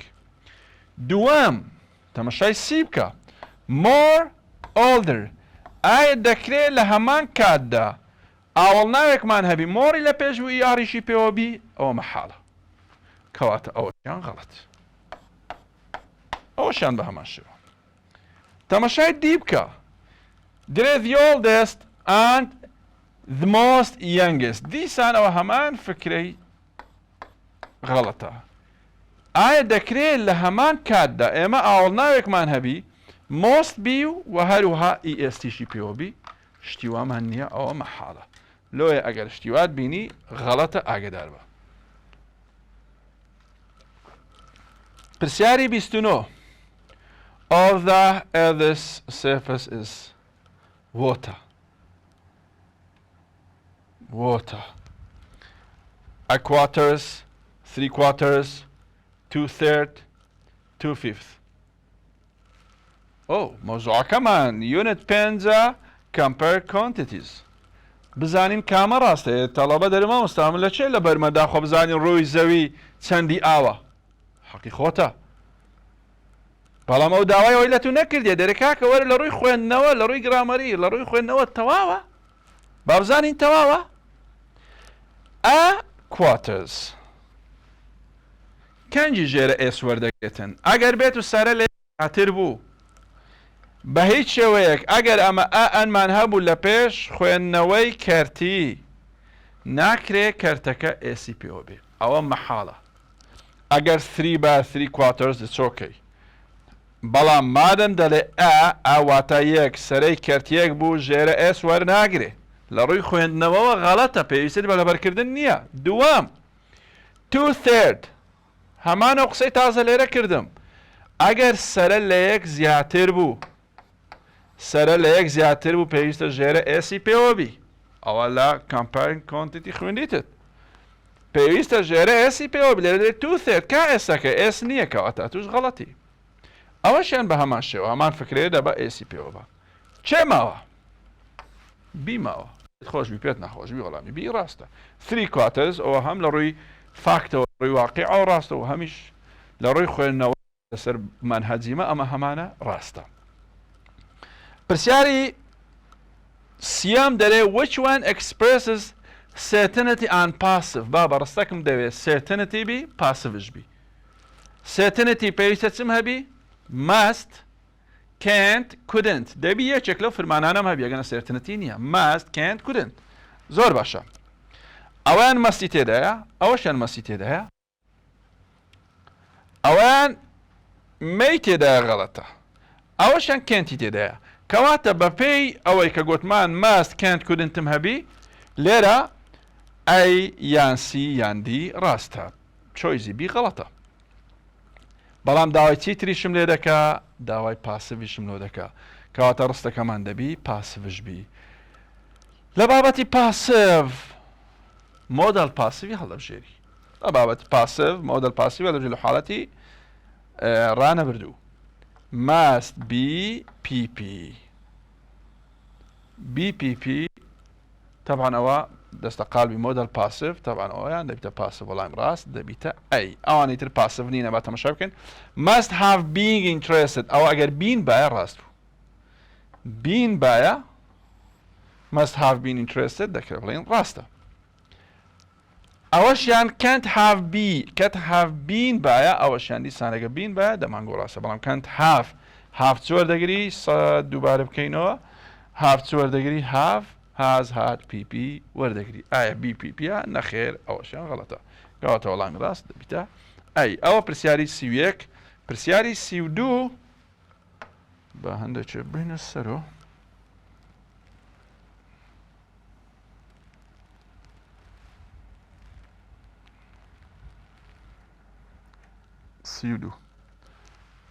پرسیاری 32 بزانین چەرێ دەڵێت choose the correct form of suggestion داوای چ لێ دەکا مەوزوعەکە خۆش و دیارە suggestion جۆری سجێژنەکە دەست نیشان کە چوار ڕێگامان هەیە لە بۆ suggestion وەنیا why not what about let us I suggest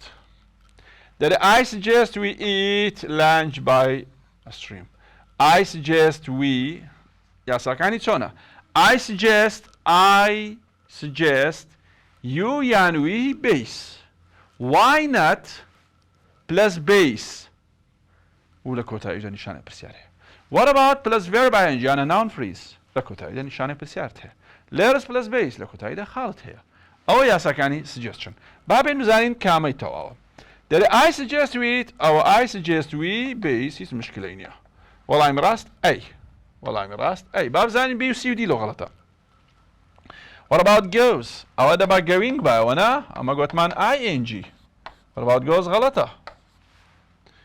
دەڵێ why not visit the tourist office to get more information پێویستە لەگەڵ why not لە کۆتاییدا نیشانەی پرسیارم هەبی لێرە چی دایتەمە خاڵی دە غەڵەتە let us بابە let is مان نییە let us کورتکراوە بە شێوەی کورتکراوە let is نییە لۆی ئەوەیان غەڵەت ئەسڵان let is نییە کەواتە وەڵامی ڕاست دەبێتە چ ئەی پرسیاری 33 دەبێت ماتنە bike 2 weeks ago کەنجی 2 weeks ago past یەکسەر دەڵێن past چونکە ئەوە خاڵێکی مهمە it every day since he got it چم هەیە بابا since و for since و forمان هەیە لە since و for ئەگەر هەبوو ئەمە گوتمان since و for بەکاردێت لەگەڵ present perfect و present perfect continuous ئەگەر since و for هەبوو لە ڕستەکەدا یان دەبی present perfect یان present perfect continuous کە ئەوە سەرچیترە دەبی present perfect continuous زیاتر بەکاربێنی با بزانین ماتن بۆت ئەوە ڕاستە 2 weeks ago ماتن بۆت 2 weeks ago ڕاستە چۆیزی A و D بەڵام B و C غەڵەتە لۆ غەڵەتە دەڵێت 2 weeks ago 2 هەفتە لەمەوبەر 2 هەفتە لەمەوبەر دەرێ دەکرێت ڕانەبردوو ئەو ڕابردووەوە نابی هاز بۆ دیسانێ ئەوشمان ناوێت لۆ ئەوەشیان 2 weeks ago finish بووە کۆتایی هاتیە لە present perfecti وەرناگری کەواتە B و سیم بەواستەی بۆ شایی یەکەم فرێدا بڕۆ سەر بۆ شایی دووەم and he has been reading ئەوە لێرە PP دایە بابا لێرە بکەرەکەم چێە ماتنە ئەو درستە طبعا مادەم and هەیە ئەو درستە یەک مەفهومی هەیە ماتنە ئەو هیە چێە ماتنە ماتن لێرە چییە سەبجێکتە کەواتە ئەو هیە لێرە چیە سەبجێکتە کەواتە ڕستەکە نای بە شێوەی پاسیڤ بنووسرێ مادەم هەردووچی یەک سەبجێکتە نابی لێرە بە شێوەی پاسیڤ بنووسرێ ئەگەر بێت و ئە لێرە بنووسرابایە ئە بایک یان ئێت ئەو کاتی دەچوە قالبی پاسیڤی چونکە ئەو ئێتە یان ئەو ئەبایکە کە لێرە دەنووسرا لۆ چێ دەگەڕاوە لۆ بایکەکە ئێرە دەگەڕاوە کە ئۆبجێکتە ئەو کاتی ڕستەکەی ئێرە دەبە پاسیڤ ڤۆیس بایە بەڵام لێرە مادەم ماتنت هەیە کە سەبجێکتە و ئەو هیەش دەلالەت لە چێ دەکات لە ماتنەکەی دەکات کە سەبجێکتە کەواتە ڕستەکەمان نای بە شێوەی پاسیڤ ڤۆیس بنووسرێ لۆیە ئەیش غەڵەت دەبوو وەڵامی ڕاست دەبیتە D پرسیاری 34 دەرێ the electrics by the electrician yet ئەو یەک no but they now جوان دیقە داوان دەست نیشانم کردی ئەو بەڵاش دەست نیشانم نەکردیە بکەرم تاکەیان کۆیە طبعا کۆیە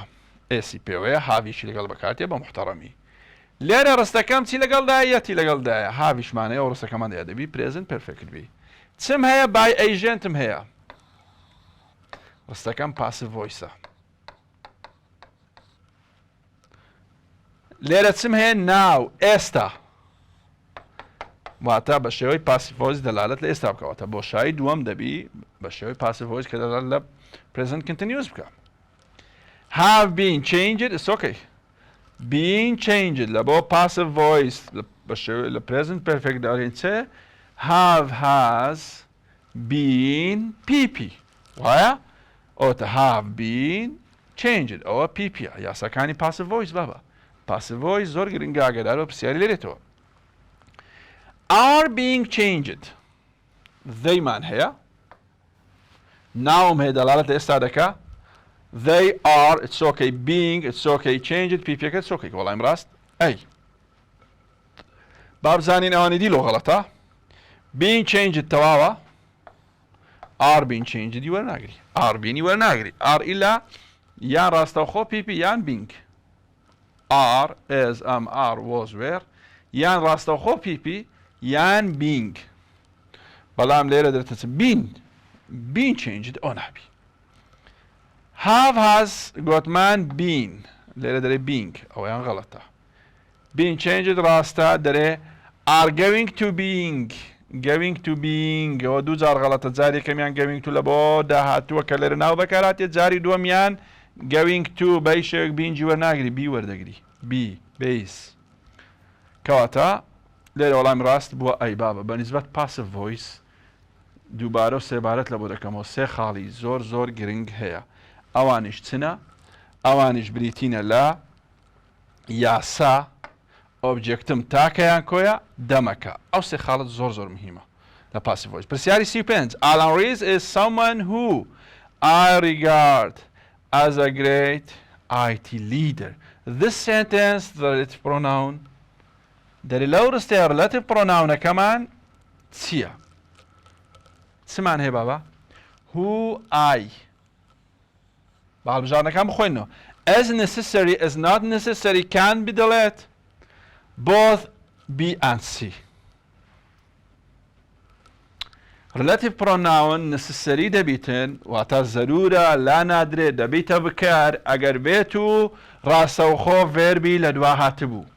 ئەگەر ڕاستەوخۆ ڤێرب لە دوای هو which that هاتبوو ئەو کاتی which that is necessary. بەڵام ئەگەر ڕاستەوخۆ ڤێربی لە دوانە هاتبوو وەک ئێرە کە ئای لە دوا هاتیە is not necessary, can be deleted. ونیا زەرور نییە دەکرێت لا بدرێ بزانین چۆیزەکان چ دەرێ ئەی دەرێت زەرورە نەخێر گوتمان زەرور نییە لای دەدەین. سی دەڵێتن چێ can be deleted ناکرێت لا بدرێ دەکرێت لا بدرێت چونکی ئای لە دوا هاتیە. is not necessary زەرور نییە وەڵامی ڕاست دەبیتە B. پرسیاری 36 پرسیاری 36 دەرێت this book hasn't he لێرە چمانەیە question tag هەیە تا question تێ بابا لە بەش تا question ئەو جارە چی کردیە تا questionەکەی دایە دەرێ وەرە ڕئیسیەکەی کامە ڕستە سەرچەکە hasn't he لە بۆ کامە لەوانە دەگەڕێتەوە. his مادەم ئەمە ئاگادار بە کورتکراوەمان هەیە بابە کورتکراوەی s فاریزە s فاریزە s ing لە دوا هاتبوو یان ئاجکتیڤێکی لە دوا هاتبوو ئەوە دەبیتە چ s. بەڵام فاریزە s ئەگەر pp لە دوا هات ئەو کاتی دەبیتە هاست کەواتە ئەم لە دەوی لە دوای چ بگەڕێم لە دوای فاریزە s بگەڕم کە pp لە دوا بێت ئەوە ing نابی. he read ئەوەشیان دەستە قالبی past هەزنتی قبول ناکە. his read ئەگەر بە ڕید ینی خوێندنەوەی فەرقی هەگەنە سپێلنکەی هەمان شتە لێرە کەواتە ئەو دەبیتە pp کەواتە ئەوە هازە چۆن مەزانی ئەوە هازە ئەو ڕێدە حسابی pp لۆ دەکرێت وەڵامی ڕاست دەبیتە c ئەویان ڕیدزە ئەوە ئێسی پێوەیە دەبا لێرە دەزنت بایە تا کوێشنەکەی دەبیتە دەزنت وەڵامی ڕاست دەبیتە c his read لێرە حسابی pp لۆ دەکرێت و وەڵامەکەشی دەبیتە هەزنت. پرسیاری 37 پرسیاری 37 تەمەشاکەن دەرێتن at 8 o'clock. can you come later ئاگاداری ئێرە بابە ئەوە دوورستەیە 8 o'clock نقطە full stop ئەوجا can you come later لێرە نیشانەی پرسیارت هەیە ئەو نیشتیانەی پرسیارە لە بۆ بۆشاییەکەم ناگەڕێتەوە لێرە خاڵت هەیە full stop هەیە تەواو مادەم بۆ full stop هیتە ڕستەکەمە ڕستەیەکی خەبەریە ڕستەکە ڕستەکی پرسیاری نییە ئاگادار بە لۆی ئەگەر شێوازی پرسیاریمان هەبوو یەکسەر فڕی دەدەین سی غەڵەتە بابزانەوانە کامەی ڕاستە I will working will be working will I be working I will be working بابەتەکەمان چییە بابەتەکەمان future continuous لە unit 2 کەواتە future continuous چۆنە future واتە وڵم هەیە و continuous دەبی verb ing هەبی ئەدی چ بکەین لە مۆزوعی دەبی بیان لە بینێوی کەواتە حتمیە لەگەڵ future continuous دەبی بیت هەبی بی ئەوە بی تێدا نییە ئەوە بی تێدایە ئەوەشمان گوتمان شێوەی پرسیاری نییە لۆی غەڵەتە ئەوە لێرە بینجی دایتە من بینگ نابێ مە گوتمان دەبی بیبی کەواتە وەڵامی ڕاست I will be working. Which negative question is correctly formed? داوای لێ دەکات negative question unit 2 پرسیاری نەرێ Why don't you wear a mask? Why don't you wear a mask? ئەوەیان کێشەی نییە. Hasn't she did? چمان گوت بنچینەی گرامەری کە گوتمان لە دوای have has had دەبی هەمیشە pp هەبی did pp نییە دەبایە دەن بایە ئەوە غەڵەتە. Can't they downloading دیسان چمان گوت لەگەڵ لە دوای مۆدەڵەکان پێویستە هەمیشە بیسم هەیە لێرە چی دایتە من verb ing غەڵەتە. Won't you sat down دیسان لە دوای مۆدەڵەکان دەبی چمان هەبی بیسمان هەبی لێرە چی دایتە من verb پاسی دایە sit sat کەواتە غەڵەتە. don't you wear لە دوای دوو دەستێ دەبی بیسمە wear بیسە کەواتە وەڵامی ڕاست دەبیتە ئەی choose the correct one when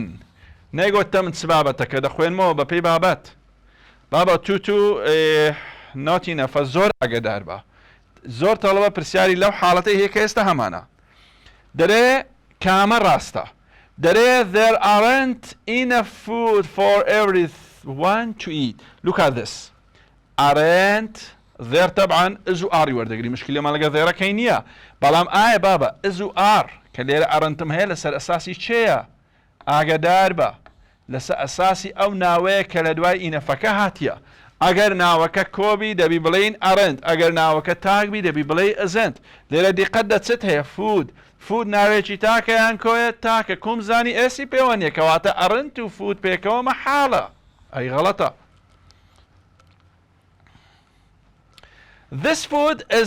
This tea is not enough cold for me to drink. تەماشا دەکەی لێرە چت هەیە بابا ئینەفت هەیە زۆر وریابە مادەم لێرە فرمانی بیت هەیە کەواتە ئاوڵ ناو بەکاردە لە ئینەفیە ماوامە خوێند گوتمان ئەگەر فرمانەکانی بیمان بینی بە مەرجێک زێر نەبی فرمانەکانی بیمان بیت کە بکەرێکی محتەرەممان هەبوو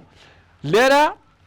پێویستیت بە چیە ئاوڵ ناوە یاسای ئاوڵ ناو لە ئینەفی چ بوو هەمیشە ئاوڵ ناو لە پێش ئینەف دێت وشەکە دەکەوێتە پێش ئینەف لێرە ئینەفی لە پێش کۆڵ نووسیە غەڵەتە دەرێ he was too nervous to perform well in the stage was too nervous احتیاری مشکلەی نییە to perform کەواتە وەڵامی ڕاست دەبیتە سی جوان دیقەتدا دیسانە فرمانەکانی بیمان هەیە لەگەڵ هی هاتیە فرمانەکانی بی کە فرمانەکانی بیمان هەبوو پێویستیمان بە ئاوڵ ناوە بابە تەنها لە حاڵەتی زێر نەبی ئەویش بە تێبینی هەیە فرمانەکانی بیمان پێویستیمان بە ئاوڵ ناوە ئاوڵ ناویش ڕاستەوخۆ لە دوای تو دێت واتە کە ئاوڵ ناوە مەچوومەنی بەکار نایێت کوم زانم مەچوومەنی بەکار ناینم لەبەرەوەی فرمانی بیم هەیە وۆزم هەیە مادەم وۆز هەیە پێویستیت بە ئاوڵ ناو ئاوڵ ناویش مەچوومەنی وەرناگری وەڵامی ڕاست تەبعاً سێ بزانین دیلۆ غەڵەتە The task was too difficult to then to base لێرە دەنی بەکارهینەیە کەواتە غەڵەتە وەڵامی ڕاست بووە چێ وەڵامی ڕاست بووە سی تەبان پرسیاری چلام after the report he me ئەوە تەبان یونت 1 یونت 5 یونت 7 تێکەڵ کردیە جوان وریە بە دیقەت تێرە بدە after لە دوای after لە حاڵەتی ڕابردوو دەمانگۆ subject هات پیپی هات پیپی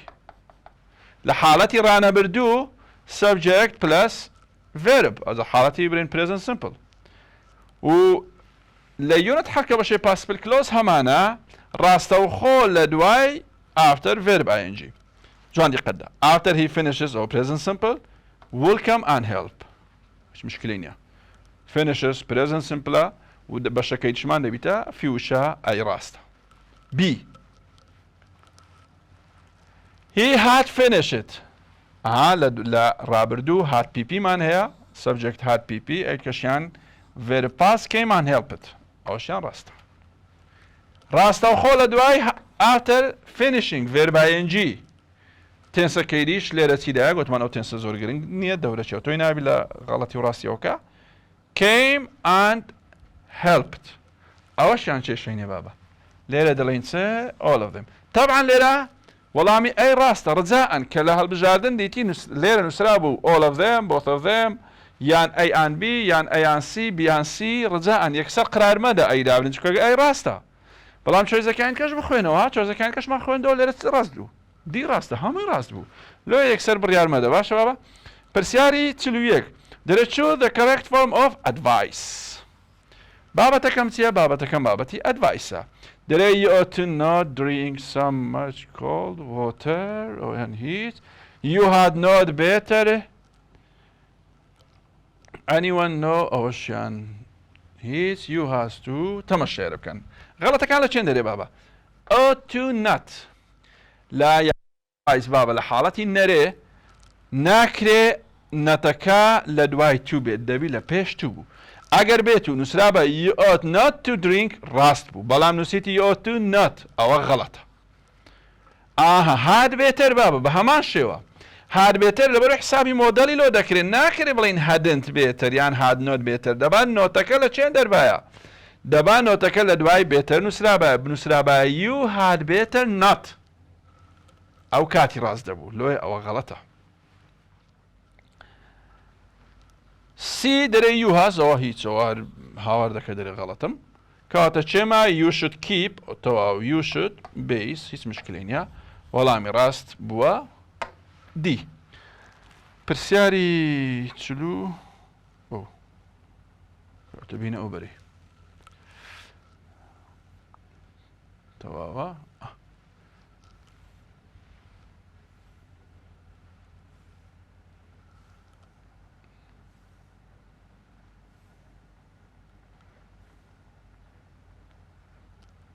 پرسیاری 42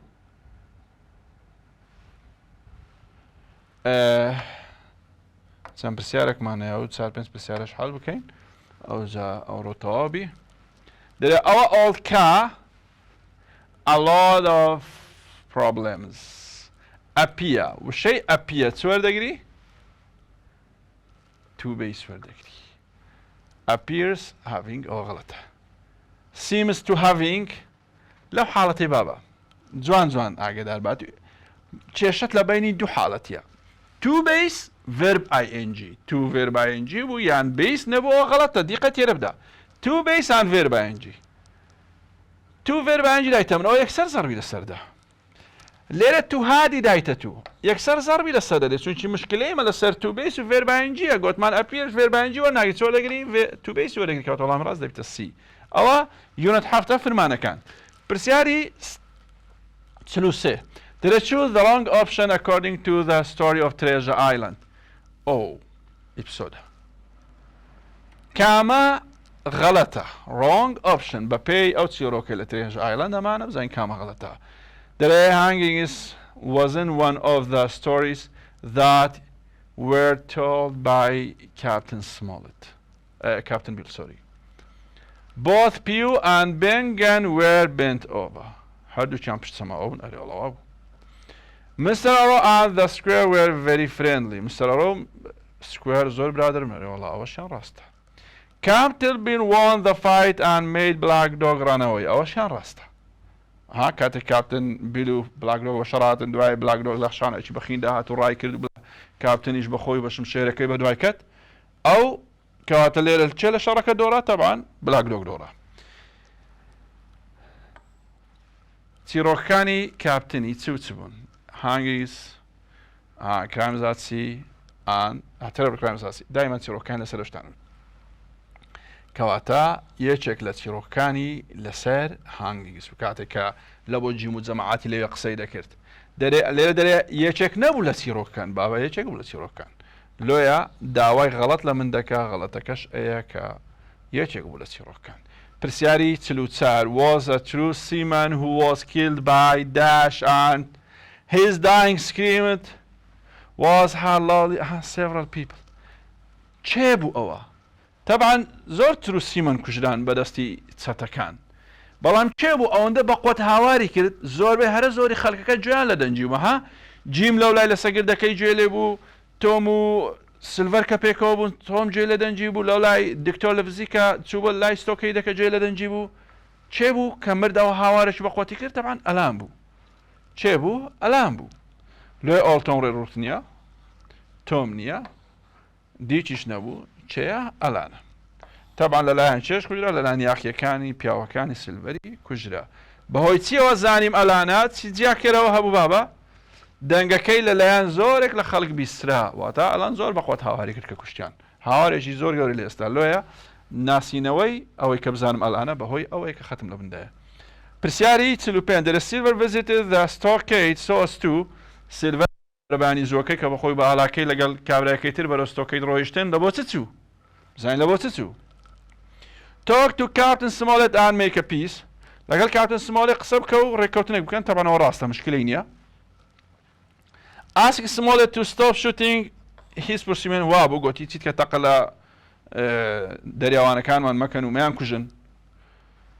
and tell Smollett give him the treasure اب اوشان راسته فعلا هر سيتش راسته والله مراس ده بتتسه all of them are correct نبتدي برسياري تسلو شاش سوري برق بسري بيخين هلو دوسي برسيارة معايا